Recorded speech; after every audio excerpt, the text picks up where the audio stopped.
ज़िंदगी में मतलब कि ज़िंदगी में जब आप पर्पस जल्दी डिफाइन कर लेते हो ना, फिर जब तक आप वो अचीव नहीं करते हो तो इन चीज़ों से आप साइड पे रहते हो। मुझे लगता है कि वो चीज़ें मुझे डिस्ट्रैक्ट करती हैं। It takes lot of my time and energy, तो मुझे होता है कि वो एनर्जी मैं किसी सही जगह पे इन्वेस्ट करूँ। और ये बड़ी आई थिंक एफर्ट की बात है टू थिंक दैट के अट्रैक्शन है, इंटरेस्ट है, लेकिन आप उधर से मोड़ के अपना फोकस काम और हार्ड वर्क और सीरियसनेस पे लग गए हैं। स्माइल आपकी लग रही है, मैं अपने आप को बहुत सीरियस कोशिश की थी, लेकिन योर स्माइल इज लाइक ऐसा हो नहीं, बट आपके शो में प्रिटेंड कर रहा हूँ ऐसा। नहीं ऐसा ही है, ऐसा ही है। चलें, वी विल अभी हम हाथ हौला रखते हैं इंटरव्यू के। क्या पता इंटरव्यू करते करते बहुत ज़्यादा चीज़ें हैं, इंशाल्लाह स्लिप ऑफ टंग हो जाए, देखते हैं। अच्छा टेल मी, क्या वो बचपन का शौक है कि मैं तो एक्टिंग करूँगा, हीरो बनूँगा, फिल्में देखकर, ड्रामे देखकर, या ये ज़िंदगी में किसी और मुकाम पे आपको ख्याल आया कि यार may be I can be an actor? अच्छा, बचपन का शौक नहीं है। बचपन में क्या होता है कि पाकिस्तान में इन जनरल देसी हाउस होल्ड्स में फैमिली को एक ना सक्सेस पैटर्न मिला होता है। सही कि किसी आपसे पहली जनरेशन में किसी ने सक्सेस अचीव की और उसका एक सर्टेन पैटर्न था, तो फैमिलीज़ में फिर सबको लगता है कि अच्छा यार this is the only way to get successful in life. Okay. और मेरे लिए वो ये था कि बैचलर्स पाकिस्तान में करो, जॉब करो, पाकिस्तान छोड़ के बाहर चले जाओ, मास्टर्स करो, वहाँ पे कॉर्पोरेट जॉब करो and then you are settled, और वो आपकी सक्सेस है। तो आपकी फैमिली में एग्जांपल्स थी? तो हाँ, आप भी, आपके जहन में भी यही था कि बस? मेरे जहन में कुछ नहीं था, जो मुझे कह रहे थे मैं बस करता जा रहा था कि अच्छा यार पेरेंट्स कह रहे हैं, और मैं भी देख रहा था कि यही सक्सेस है, तो मैं फॉलो कर रहा था। लेकिन शौक किस चीज़ का खुद को था, कि आर्मी में या फ्लाइंग में इंटरेस्ट था, या स्पोर्ट्स में, या कुछ इंजीनियरिंग की साइड पे कुछ जोड़ना तोड़ना, कुछ खुद का इंटरेस्ट किस तरफ था? शौक मुझे था स्पोर्ट्स का, क्रिकेट बहुत खेलता था मैं, और उसके अलावा अपने आप को वेल ग्रूम्ड रखने का बहुत शौक था। अपने आप को मतलब अपनी पिक्चर्स लेता रहता था। मेरी बचपन से था। हाँ, मतलब ये था कि कैमरे के सामने रह के अपनी पिक्चर्स लेना, और वो जो मेरी बचपन की पिक्चर्स हैं मुझे जब भी मामा दिखाती हैं तो यही कहती हैं कि सब सीधे खड़े में, एक ये ही टेढ़ा खड़ा हुआ है। क्या आप स्टाइल पोस्ट कर रहे होते थे? और मैं 2 साल की, 3 साल, 4 साल, जितनी भी आप छोटी छोटी पिक्चर्स देखें, मैं पोज करके खड़ा हुआ। तो मैं खुद भी वो देखता हूँ ना, बड़ा सरप्राइज होता हूँ कि अच्छा यार ये चीज़ मतलब कि बाय बर्थ थी अंदर, कि अच्छा दिखना है, अच्छा पहनना है, और स्टाइल से खड़े होना, ये चीज़ होनी है। तो इवन मेरा मजाक भी उठता है, मेरे जो ब्रदर इन लॉ वो अक्सर मुझे कहता है, मैं खड़ा भी होऊंगा तो मुझे कहेगा कि कोई नहीं देख रहा तो पोज छोड़ दे। तो मैं कहता हूँ कि यार मैं तो बस खड़ा हुआ हूँ, मैं कोई पोज नहीं कर रहा। तो खैर उस तरह से कभी एक्टिंग का नहीं मैंने सोचा कि मुझे एक्टर बनना है या ये करना है। तो वो जो एक सक्सेस पैटर्न दिया फैमिली ने, आई फॉलोड इट। मैं बड़ा ब्राइट स्टूडेंट था।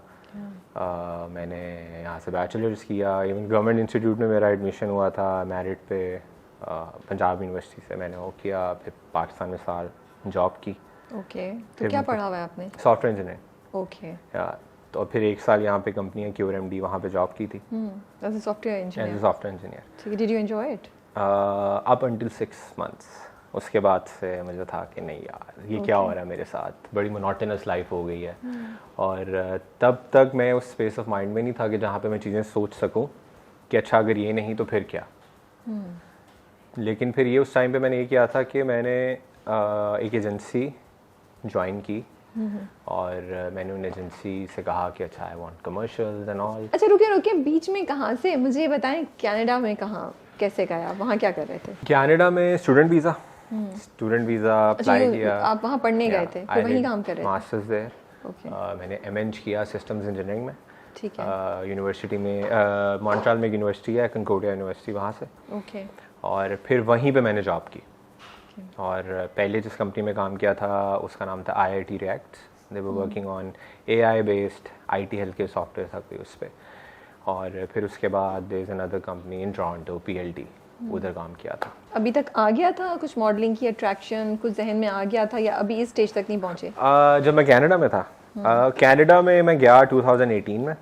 और I was in my first semester and I think second month था when I started getting that energy कि यार ये मैं क्या कर रहा हूँ। ओके, मतलब you were not happy with what you were doing? No, और लेकिन आपने कंटिन्यू किया? या I always wanted to go to Canada, masters करना चाहता था। वही बात के सक्सेस पैटर्न मिला हुआ था मुझे, था कि आई एम ऑलमोस्ट देयर। ठीक है। और वहाँ पे जाके ये हुआ कि I was all by myself, no distraction, family नहीं थी, फ्रेंड्स नहीं थे, और वहाँ के कल्चर में मैं उस तरह इंडल्ज नहीं हो पा रहा था क्योंकि उनकी जो प्रैक्टिसेस और मेरी हैं उसमें ज़मीन आसमान का फ़र्क था।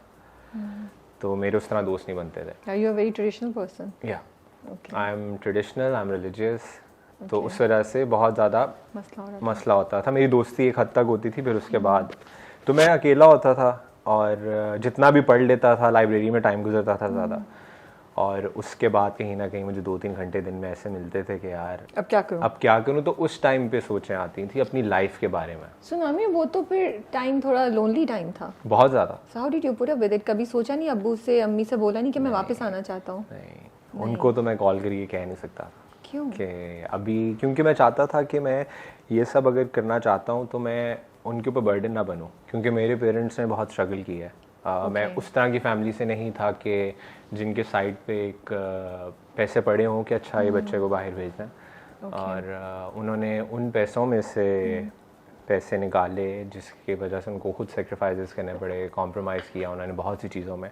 और कहीं ना कहीं मुझे ये भी फील होता था कि जब मैं गया वहाँ पे, मुझे ये भी फील होता था कि मेरे भाई बहन का शायद जो हक था वो भी मेरे पे लग गया।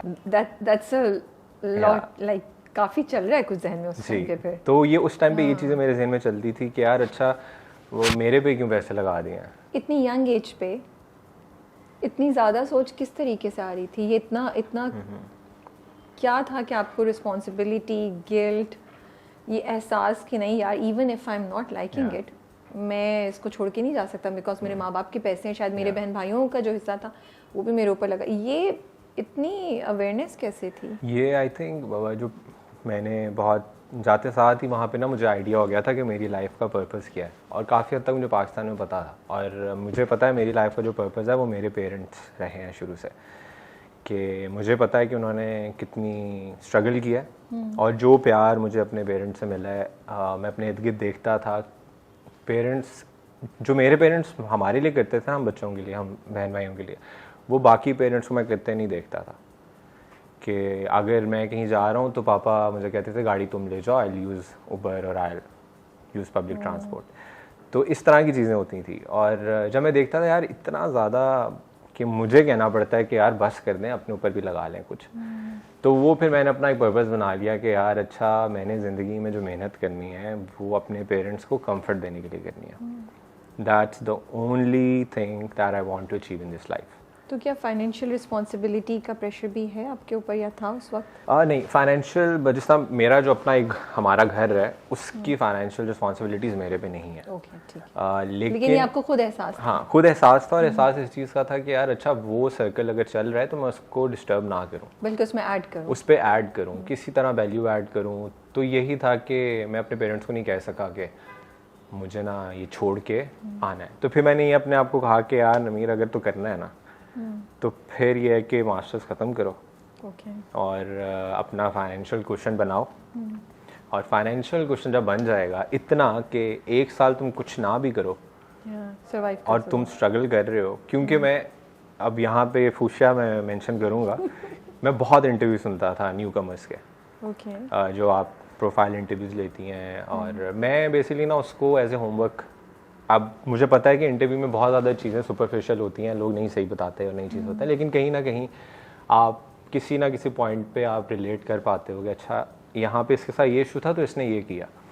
तो मैंने बहुत इंटरव्यूज़ देखे आपके प्लेटफॉर्म पे और भी जो प्लेटफॉर्म पे इंटरव्यू होते थे, उन इंटरव्यू से मुझे काफ़ी हेल्प हुई। और मैं तो चीज़ें प्लान करता था प्रॉपर। तो इंटरव्यू से क्या हेल्प हुई आपको कि मतलब पिकिंग अप की स्ट्रगल कितनी है और लोगों ने कैसे स्ट्रगल में क्या किया, स्ट्रगल क्या होती है और